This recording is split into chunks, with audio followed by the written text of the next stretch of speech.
Welcome back. We've got two gentlemen to weigh into this next subject matter. Mr. Monday Bani is the former second vice president of the Nigerian Bar Association. Thank you for coming on this morning. Thank you, Chamberlain. And then we also have Mr. Emmanuel Anene, who is a legal practitioner, joining us from our studios in Abuja. Good morning, Mr. Anene. Thank you for joining us today as well.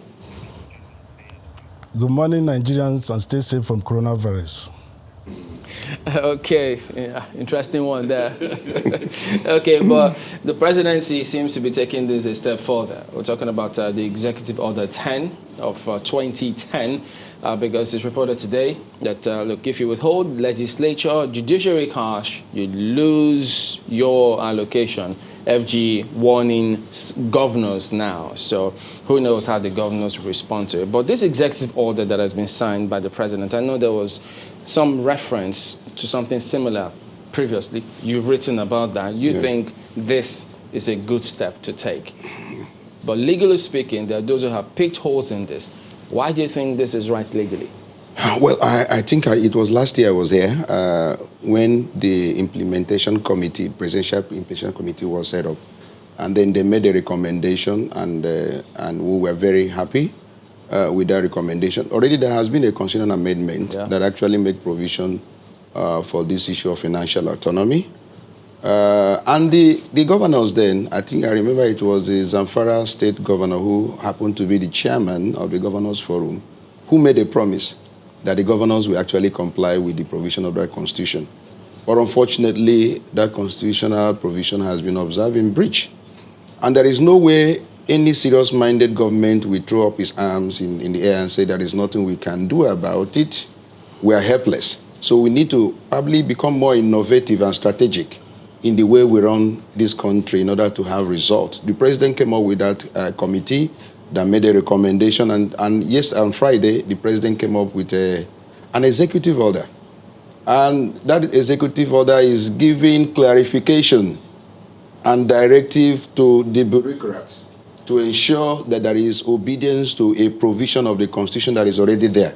It is not in violation of the provision of the Constitution, rather it's in compliance. And so to me, it is kudos. You know, when we came here last year, remember we are saying that the president meant what he has set up the committee to achieve, that he is going to achieve it. And now we have come up with an order. Okay, and that order is to the effect that, look, let's do it right. The money for the state judiciary must go to them directly. The same thing with the State House of Assembly must go to them directly, so that we can begin to have good governance. The moment they have independence, they can be able to give people good governance. Yes. What would you then say to some lawyers who argue that they don't think that Section 5 of the 1999 Constitution empowers the president to modify Section 121, sub 1 to 3? Well, let's also look at Section 315, subsection 2. The president has a right to modify any law that is already in existence, to be in tune with the provisions of the Constitution. The president has actually a right. Under Section 5, the president has a right to ensure compliance with the provisions of the Constitution. He's there. The president has executive power. Now, if a provision has been made in the Constitution and the president swore to uphold it, including the governors, and the president now has come with an executive order to give clarification to a provision of the Constitution, how would somebody actually think that there is a violation? How will somebody even begin to question the legality and logic of such law that is made to clarify and ensure the compliance of a provision of the law? Maybe not a violation, but maybe just as you said, it's just to make sure that it gets done. But we'll come to other issues. Yeah, let's find out from Mr. Nene what his position is of this same Section 5. Mr. Nene, do you agree with his views? Chamberlain, once again, good morning, Nigerians. My learned senior got everything wrong. Section 5, subsection 1 of 1999 Constitution started with the phrase subject to, which is subject to the provision of this Constitution. Mr. President shall have the executive power of the Federation, which includes implementation and operation of this Constitution. Subsection 2 empowers the governor to also have the executive powers of the state and maintain the Constitution. Section 121, he's citing, empower the governors to make statutory allocations by way of budget to State House of Assembly and the state judiciary. And subsection 3 provided that money, let him quote the Constitution, let him quote the section that empowered Mr. President to make such clarification. The clarification can only come by court. Mr. President does not have power to make any clarification as to whether any law is in breach or not. Then subsection 3 of section 121 provides that any money standing to the credit of legislature and judiciary shall be drawn from the state consolidated revenue. That is the provision. Now, this has thrown a lot of issues for determination. Whether section 5, subsection 1, that empowers Mr. President to have the executive powers of the Federation extends to modification of section 121. The answer is no. Because section 5 started with the phrase subject to. And in law, if you look at the case of Ogidi against the state, if the law started with the phrase subject to, it is inferior, it is subservient to other provisions of the Constitution. Now, quickly, Mr. Nene, just one moment, Mr. Nene.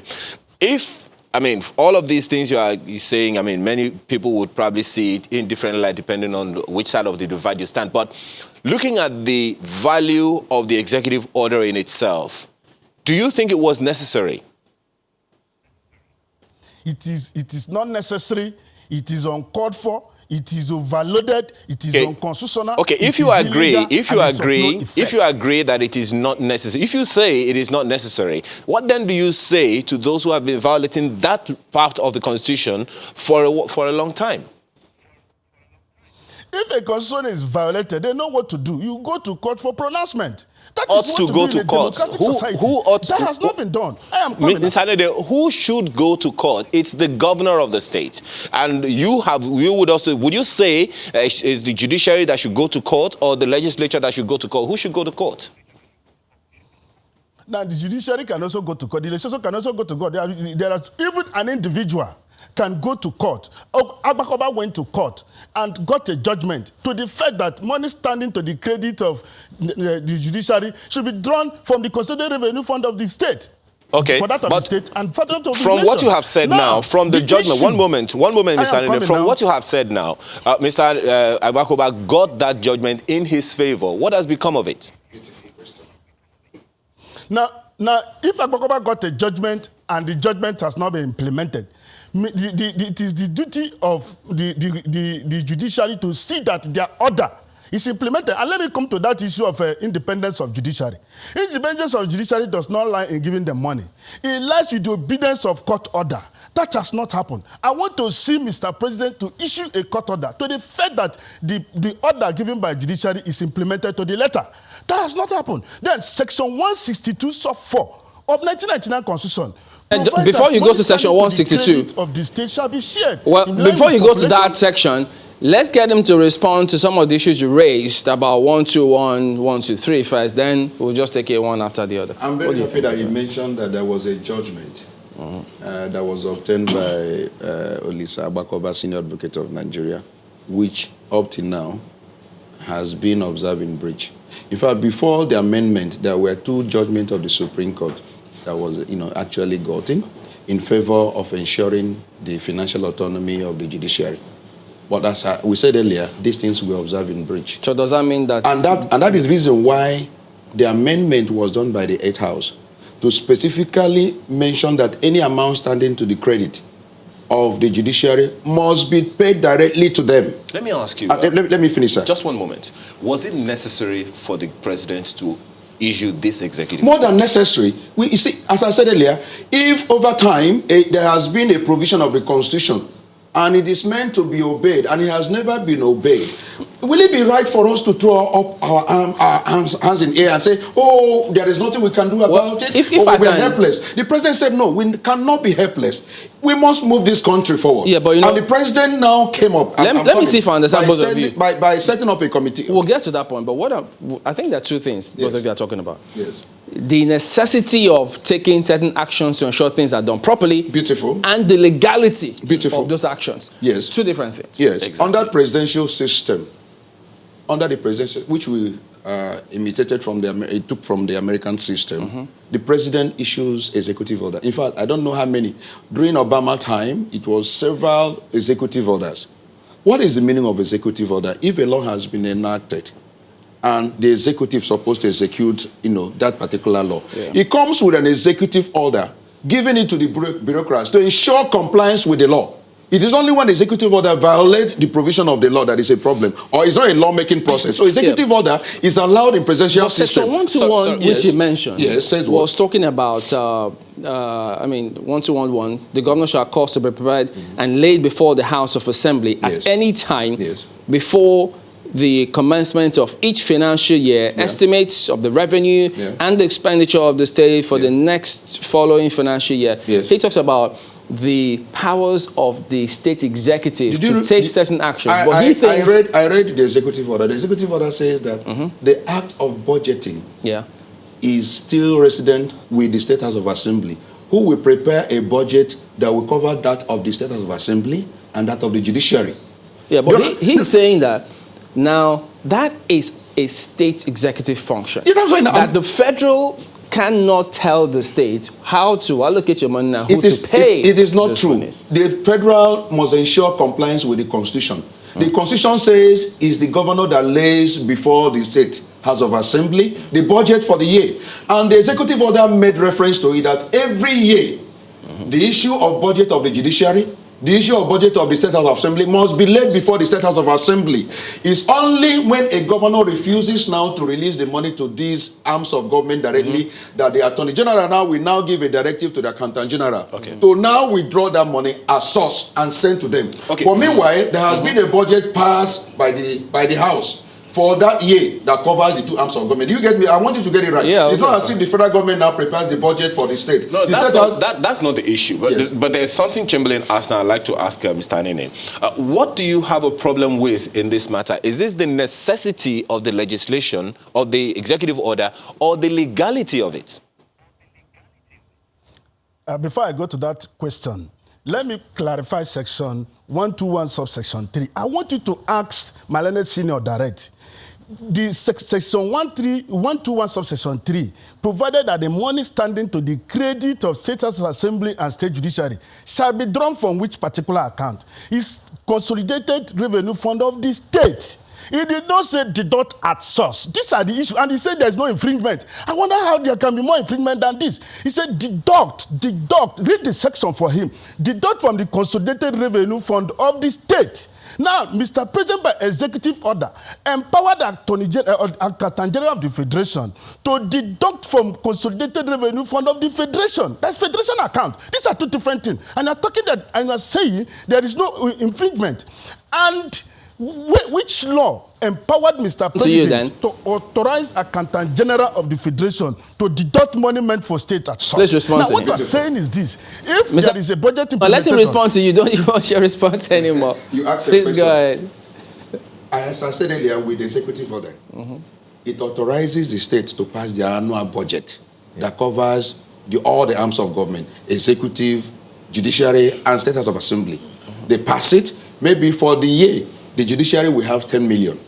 That of the House of Assembly will have 10 million. That is the budget from the state, passed by the state for all the two arms of government. Now, the federal government says, we are now watching to see that all the two arms of government get their money directly as passed by the budget.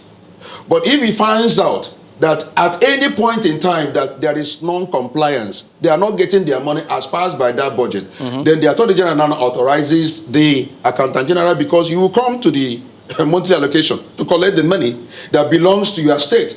That this man, there is already a budget passed for State House of Assembly or Judiciary, but he did not give this money to them directly, then he withdraws that money and send to them. Are you following me? Because it is your money, you have already passed the mind you have already passed the budget. The question he is asking is, does the federal government have a right to legislate on state governments? What legislation are you talking about now? There is already a provision of the Constitution. So hello, sir. There is no legislation. There is already a legislation. There is a constitutional provision says this is what should apply. Maybe the problem is not whether or not that is happening, is whether or not it is being complied with, and who should enforce it. Exactly. That I'm saying that somebody must enforce it. Somebody must ensure, and the president owes that duty that the Constitution must be enforced as provided in the Constitution. Yeah, but there is nothing wrong with it. Yeah, but he's part of what he also raises. Yes. Now, that section which you mentioned about giving the accountant general to deduct those monies. Yes. I think at some point he made reference to Section 162. Yes. Does the president have the power to you direct you guys are not following. You see, this is that there is already a budget passed by the state. There's no problem. Granted, the governor has already laid a budget and said this is what belongs to the judiciary, this is what belongs to the State House Assembly and to the executive, and passed. And then you now watch whether there will be an implementation, because the governors do not implement it. So if you now fail to, the president owes onerous duty as the president of the country to ensure that there is a due compliance with the provision of the Constitution by saying, if you now fail to, if you now come to collect your allocation, then we will deduct that money that you have already passed as budget for those two arms of government, but which you have failed to implement, and we are going to give it to them directly. What is wrong with that? Okay. Is there anything wrong with that? Mr. Anene, anything wrong with that? Yeah, Chamberlain. You see, my learned senior misconstrued the law. The essence of federalism or presidential system of government we are practicing is not a father and son relationship. Neither is it a daughter and a mother relationship. That demonstrate if you get money from Salah or from Christmas, this is where you are going to put your money. There is no provision like that. It is an aberration to a constitutional democracy. Now, what is running away from is the fact that budgetary provisions resides with the state governor. State governor makes a budgetary provision and says XYZ money shall be drawn from consolidated revenue fund of the state. Now, federal government is watching like him, like a father and son relationship, and said, no, you must put this money to the judiciary. If you fail to put it to the judiciary, then we'll now go to Zenith Bank to pick money and pay them. And he said there is nothing wrong with that. And I asked him a question. What is the difference from consolidated fund of the state, consolidated revenue fund of the state, from consolidated revenue fund of the federation? He has not answered it. And another question that you should answer is this. Executive order is not a law. Executive order is just a rule, a directive to where he can direct. If you read Section 5, subsection 1 of 1999 Constitution, Mr. President maintains the Constitution to the extent of the law passed by federal government, National Assembly, not the law passed by the state executive, not the law passed by the State House of Assembly. This is not what he's talking about. Now, you ask me whether is it the legality or the desirability of the law. Now, both of them are there. We are trying to decentralize power. We are trying to go to the federal system of government, stricto sensu. Now, it is not a unitary system of government. It's only in a unitary system of government that the center supervises the state. Under federalism, the center has no power to give directive or to monitor the state where they will put their fund to. Okay, look at the part of that executive order number 10. It provides that within 3 years, the XYZ capital project will be executed by the state for the judiciary. That is directive. That is abysmal. That is an anomaly. It is never tolerated anywhere in the world. Even in America, some executive order passed by President Obama was frustrated by the Congress. It never happened. Judiciary set aside most of them because those executive order must not run contrary to the let him get his response to some of the issues you raised. Please go ahead. Historical. We know where we're coming from as a nation, and also we know where we're headed. And of course, when we know where we're coming from, we begin to correct some of the anomalies in the system that has kept us where we are. Nigeria has not been able to make progress. Nigerians have not been able to enjoy dividends of democracy because of things like this that's been happening over time, and we're allowing it, we're encouraging it. And we said we cannot continue as a nation. We must begin to make amends so that people can begin to enjoy what God has blessed this country with. Nigeria has so much. Yeah, now, we're not getting the dividends of democracy from the local government. We said it. Now, with the issue of state judiciary, the issue of a State House of Assembly, we know what the houses of assembly, what they are to the governors. They go and bow in order to get money from them, and without being independent, they cannot be able to affect laws that will affect you and I. We were in a conference last year in Lagos here, MBA conference, where a judge openly told us, "You want us to be independent, but you know that we go cap in hand begging for money from the governors. How do you want us to give judgment against it?" A judge said that, and all of us were shocked. But part of in getting that right, yes, because I think both of you. Yes, you agree that something needs to be done. Yes. But how it's being done is the bone of contention. And I tell you that how it's being done is the best approach. What about the revenue? He disagrees with it, but I'm telling you that all over 90% of Nigerians are clearly in tune and very, very happy with what the president has done yesterday. He asked the question.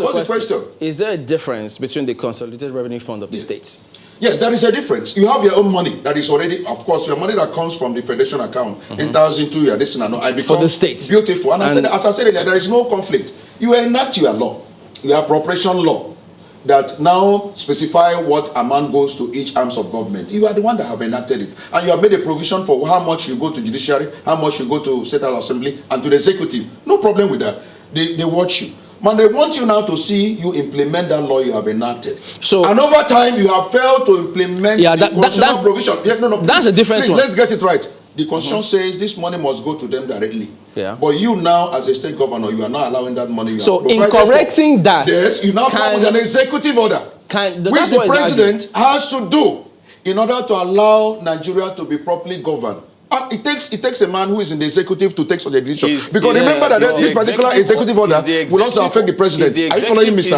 Hello, sir. Is the executive order, one moment.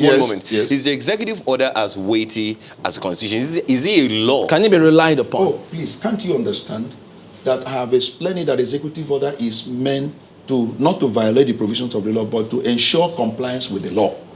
You are executive. You are allowed to execute a law. When a law is passed, you, the executive, will execute that law, is it not? Now, you now bring an executive law to make clarification and give directive to the obedience of that law that has been passed. So, in other words, it does not violate the law. It only helps in compliance with the law. So, from your perspective now, yes, do we have federalism in action here if the executive, federal government, can rely on this executive? I don't even know what you guys mean by federalism. There is no breach in federalism. Let me bring in the question. Yes.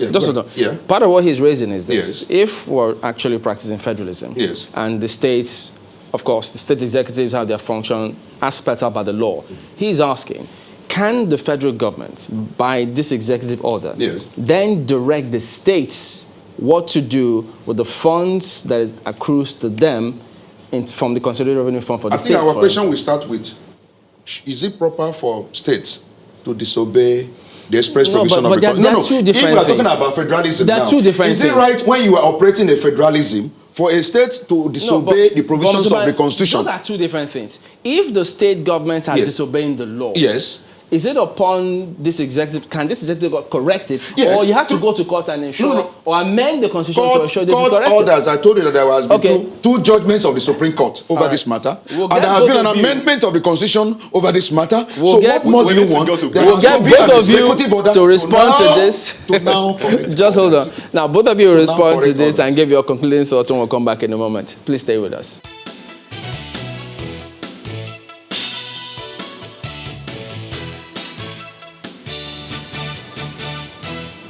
All right, welcome back. I hope you're not going to waste any time. Send us your comments via email or tweet at us. Let us know your position or what you think of the subject we're discussing today. Now, gentlemen, there is a challenge. Legislature and the judiciary have to have funds from first-line charge in order to ensure that they are independent. Now, Mr. Nene, what do you suggest be done to correct this? Yeah, Chamberlain, thank you once again. Before I get to that question, I have to correct an impression. My learned senior asked a question. Is it proper for the state government to disobey court order? And I want to put the question back to him.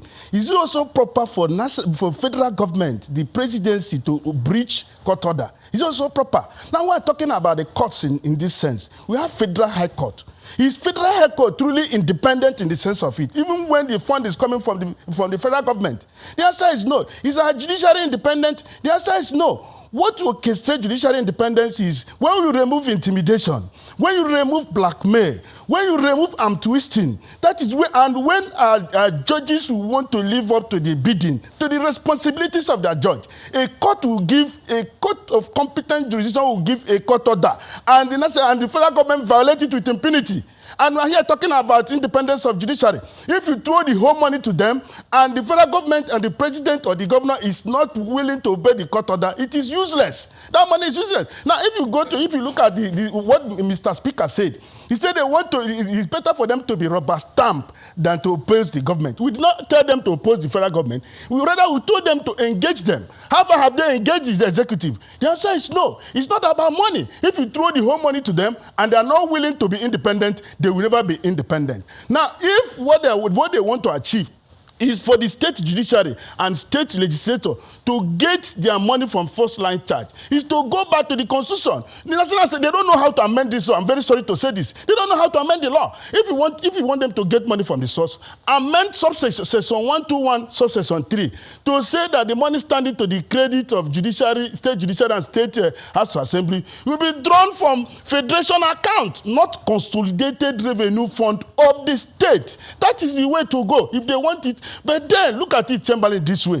The power of appropriation still resides with the governor. The governor will make budgetary allocation. Let me use his figure, 10 million. Does it mean that the State House of Assembly must get 10 million by all means? Does it mean that every fund appropriated to the judiciary must be gotten to them? Now, the federal government also makes appropriation. Are you telling us that the whole money... Mr. Nana, we need to wind down. Could you conclude the thoughts? That will be received by them? All right. So, now, in addition to that... The question I'm asking is this. Pardon me, let's bring in, now, if part of what, add to this while you're responding, let's not forget too that maybe that's what he's suggesting. Budgets, the estimates, it doesn't translate to the money to itself. The money. That's the one thing, if he has to correct what you highlighted as a problem. And secondly, does the executive order outweigh the law? And as I said earlier, there is no question of executive order violating the law. It's only made actually to clarify the positions of the law in order to carry out the instruction the law itself has given. Now, one of the ways to actually get independence, I enjoy independence, is this issue of financial autonomy. Then the other one he mentioned is the issue of obedience. Yes, no, I'm talking about, he's talking about issue of money, being everything and all that. I agree with him. Issue also of obedience of court order is also key. In addition to granting financial autonomy, we must also ensure that when judgment is given by the court against any government agency, they must comply with that law. The situation where you want to collect money from any government agency that is owing you, you have to write to the Attorney General, who gives you a fiat before you can now collect. It's a wrong procedure. So we must give totality of issue of this independence as we are talking, including financial, including operational, including obedience to court order, which is what there was something that he also mentioned, which has also come to us as a message. Like, look, it's a proposal, just as both of you have just agreed now. What if all of the money, and Mr. Nene also referenced it, what if all of the 10 million, to use your figure again, was not available at any given time? Does that mean that the federal government is going to deduct? The federal government operates budget too. They know that whatever is budgeted is not what is actually. So they must also, try as much as possible to be realistic in also in disbursing the money directly to these two arms of government that are involved. So they're going to probably, because of 10 million being budgeted, take wholesome 10 million and give to them. They must also be realistic with what they're supposed to be, entitled to. With regards to the finances, lean finances of the state. Are you following me? But it's a starting point.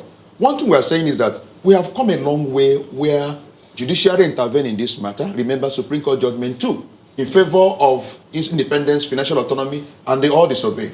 We now came to constitutional amendment. We have amended the law. Still, the governors made a promise they will obey. They refused to obey. Now, what do you want us to do? We need to be more innovative. We need to be more strategic in ensuring, and that is what the president now did. And I tell you this, let me finish. There was conversations already going on between the governors and the Conference of Speakers about how they were going to work it out. Don't you think we should have waited for that? So the speakers, yesterday I read all of them, they were so happy with this particular law that has been, the executive order. And I'm sure no governor will be interested in going to court over this because they will want to comply with the provisions of the court. So they should work out the modalities, how this is going to actually affect, the entire, system for the benefit of the citizens. What we're saying is that we must try and obey the Constitution. We cannot keep on making laws in this country that, is actually observing breach. And that has been the provision with this law. So to me, it's kudos to the president. Let him keep on doing. Let him attend to issue of local government autonomy, issue of contract award system, and so many issue of this voter security vote. I want the president to attend to all this. By the time he closes all these loopholes, the president is going to leave a legacy that all of us will remember him by. Let him continue in this regard. So, Mr. Nana, 20 seconds if you can. Yeah, Chamberlain, thank you once again for having me. Yes, all of us are talking the same thing. But I differ to the extent that this executive order cannot replace the provisions of our constitution, which is clearly spelled out and explicit. Now, my learned senior is quoting moral, he's talking about moral instruction. I'm talking about the legality of it. It's illegal, it's unconstitutional, it's overbearing, it's unconstitutional, it's null and void to the extent of its inconsistency. Now, at a point, Mr. President, through NFIU, created local government autonomy. Because it is illegal, it didn't go anywhere. It went under. Let us do the proper thing. The proper thing is to amend their laws to suit to the exigencies of the time. Not for Mr. President to sit in his Aso Rock and be interpreting our law let's wind down that. Oh, this is illegal. Okay, thank you very much indeed, Mr. Emmanuel Onanene, legal practitioner. And then we also did have Mr. Monday Obani, who is a former second vice president of the NBA. Gentlemen, thank you both for coming on today. My pleasure. Thank you. All right, so we will be back in a moment and maybe talk a little bit about money. But let's find out. But this is money for the people. How will it get to the people now? Join us again.